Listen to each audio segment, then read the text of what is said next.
The heavy thud of magnetic boots on a metal deck was the universal language of the United Earth Federation Marine Corps. In the echoing cavern of Training Bay, 7 on Mars, that language was a shout. Gunnery Sergeant Jack's corps, a man whose physique seemed carved from the red rock of the planet itself, stood with his arms crossed, his face a mask of grim satisfaction. On his wrist, a small control pad glowed. With a thick, scarred thumb, he tapped the screen. A low hum filled the bay, a vibration that every recruit felt deep in their bones. It was the sound of the ship's artificial gravity generators straining against their default settings. The weight of the universe doubled in an instant. Across the bay, 43 recruits, the latest batch hoping to become orbital drop troops, and felt the invisible hand of a gas giant press them into the deck. Knees buckled, backs bowed, breaths became ragged, desperate gasps. Simple standing was now a Herculean effort against 2 Gs. For a normal human, it felt like carrying your own body weight in a backpack, constantly. Sergeant Corr's voice, a sound that could strip paint, boomed across the bay. "Welcome to 2 Gs, you soft, cradle-born civilians. This is a rest stop. This is a pleasant afternoon stroll. On the drop, you'll be pulling 3, 4, sometimes 5 Gs in a braking maneuver. You will learn to function here, or you will wash out and go back to your hydroponic farms." He paced slowly, deliberately, his own body adjusted to the strain through decades of service. He stopped in front of Recruit Vanek, who was on his hands and knees, sweat pouring down his face. "What's the matter, Vanek? Gravity got you down?" He chuckled at his own joke. "On your feet! You call that a combat stance? A Xylosian larva could take you down right now." He moved on, his gaze sweeping over the struggling forms. Most were fighting, gritting their teeth, trembling with the effort of simply remaining upright. He saw one recruit, a young woman with close-cropped hair, managing a slow, clumsy forward march. Her movements heavy and labored. Good. She had spirit. Then his eyes landed on a figure near the back of the formation, a man named Leo Castro. Castro wasn't struggling, he wasn't on his knees. He wasn't even breathing heavily. He stood at a form of parade rest, his posture relaxed, his eyes looking forward with an almost bored expression. He was swaying slightly, but it was the gentle, rhythmic sway of a person standing on a moving train platform, not the teetering of someone fighting for balance. He looked comfortable. Corr's eyes narrowed. He'd seen enhanced soldiers before. He'd served alongside them. But this was basic. These were raw recruits. Nobody came in this conditioned. He marched directly towards Castro, his own steps heavy and solid. He stopped a foot away, invading his personal space, a classic intimidation tactic. "Recruit Castro!" he roared. Castro's gaze shifted slowly to meet the sergeant's. "Sir, yes, sir," he said, his voice calm and level. No strain, no gasp for air. "Are you finding my gravity chamber amusing, recruit? You find the double standard load to be a laughing matter?" "Sir, no, sir."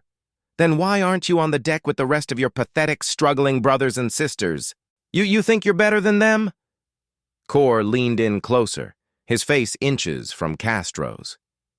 "You think you're special?" "Sir, no, sir. Just feels a bit heavy, sir." A bit heavy.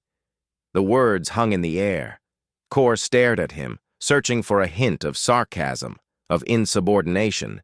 He found none, just a simple, factual statement. 2 Gs, felt a bit heavy. Corr had served for 20 years. He'd done drops on high-gravity worlds. 2 Gs was not a bit heavy. It was a punishing physical trial. Corr stepped back, his mind racing. He tapped his wrist pad, cranking the gravity up another half a G. A groan went through the bay. More recruits dropped. The young woman with the close-cropped hair stumbled but caught herself on a bulkhead, her face a mask of agony. Vanek flattened completely, spread-eagled on the floor. Castro shifted his weight from one foot to the other, his posture subtly adjusting. He blinked, but that was the only concession to the increased force. He looked at the sergeant, his expression questioning as if wondering what was next. Kor's jaw tightened. This wasn't right. He cycled the gravity up again, 3 Gs. The point where most unaugmented humans start to feel their internal organs protest. Breathing became a conscious effort. The pressure in the skull was immense. The groans from the bay turned into pained gasps. Kor himself felt the familiar, crushing weight. He had to consciously expand his chest to draw breath. Castro. Castro's eyes widened slightly. That was all. He looked around at his fallen comrades, a flicker of genuine concern crossing his face. He then looked back at the sergeant, his stance unchanged. And he was standing, breathing normally. In 3 Gs. Kor was stunned. The readings on his wrist pad were correct. The grav plates were functioning at triple the Martian standard. And this man, this recruit with the unremarkable face and the calm eyes, was standing there as if he were waiting for a bus. "Sir," Castro said, his voice still level, though Kor could now detect a slight strain, like a man speaking after a long jog. "Permission to assist my fellow recruits, sir. They're in distress."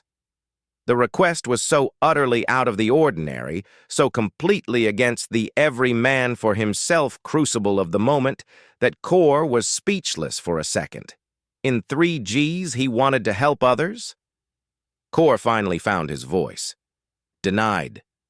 They need to learn to fight through it." Castro simply nodded, his eyes returning to the front. And he didn't argue. He didn't complain. He just stood. Kor couldn't let it go. He cycled the gravity again, 3.5 Gs. His own vision started to tunnel slightly. He braced himself against a training stanchion, the metal cool under his hand. He looked at Castro. Castro was now visibly straining. His jaw was clenched. The veins in his neck and forehead stood out like cables. He was no longer relaxed. He was fighting. But he was fighting and winning. He was standing. His knees weren't locked. They were bent, absorbing the force. His hands were slightly curled, ready. He was a statue of pure, unadulterated willpower being pressed by an invisible mountain. He looked less like a recruit and more like a deep-sea diver resisting the pressure of the abyss. Kor's hand hovered over the control pad. He could go to 4 Gs. That would be the ultimate test. But a quick professional scan of the bay stopped him. The other recruits were in danger. Several were unconscious. The ones who were awake were hyperventilating, their bodies on the verge of shutting down. He had pushed them to their absolute limit, and beyond, to test this one anomaly. He felt a pang of something he rarely felt: guilt. He was their instructor, not their executioner. With a sharp tap, he dialed the gravity back down to the Martian standard of 0.38 Gs. A collective, shuddering gasp filled the bay as 43 bodies suddenly felt as light as feathers. Several recruits immediately vomited. Others just lay still, their chests heaving. Kor ignored them all. He walked slowly, deliberately, until he was standing directly in front of Leo Castro. And the recruit was still standing at something resembling attention, though his body was trembling with residual exhaustion. He wasn't looking at the sergeant with defiance or arrogance. He was just looking at him, waiting. How? Kor's voice was stripped of its usual bombast. It was a simple, honest question. Castro blinked. "Sir?" "Don't sir me, son. How did you do that? 3.5 Gs and you're still on your feet. I've seen orbital drop veterans, men with 30 years of service and cybernetic reinforcement struggle with that. You're a raw recruit. How?" Castro's eyes lost their focus for a moment, as if looking inward. "My homeworld, sir. It's not on the standard Federation shipping lanes. It's called Nuevo Rio. It's a colony that was settled about 150 years ago." Kor frowned, trying to place the name. Never heard of it." "No, sir, you wouldn't have. It's a high-gravity world, sir, about 1.8 times Earth standard. The first colony ships were, well, they were cheap. They cut corners. The atmospheric processors were faulty. The initial crops failed. A lot of people died. The ones who survived, they adapted. They had to. The kids born there, like me, we grew up in 1.8 Gs. Our bones are denser. Our muscles are tighter. Our hearts work harder. It's all we know. When I came to Earth to enlist, I felt like I could fly. Everything was so light. He looked down at his own hands.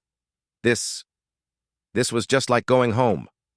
Kor stared at the young man, a profound and unfamiliar emotion settling in his chest. It wasn't admiration, not exactly. It was a deep, humbling sense of perspective.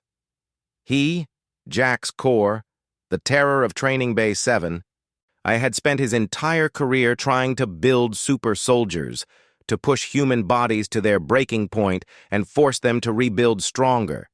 And now, standing before him, was a boy who had been forged into something extraordinary, not by military discipline, but by the simple, brutal necessities of survival on a forgotten colony world. The recruits were slowly, painfully, getting back to their feet. They looked at Castro with a mixture of awe and confusion. He wasn't some hulking brute. He was lean, average-looking, and yet he had just done something they couldn't even comprehend. Kor looked out at the bay, at the mess he had made, then back at the calm, steady eyes of Leo Castro.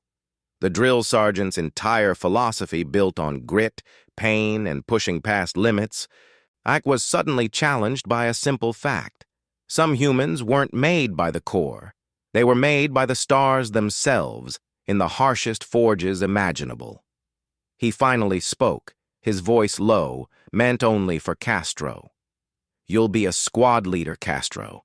Not because you're the toughest, but because when the gravity goes up and everyone else is panicking, you'll be the one who's still standing. You'll be the one who can think clearly.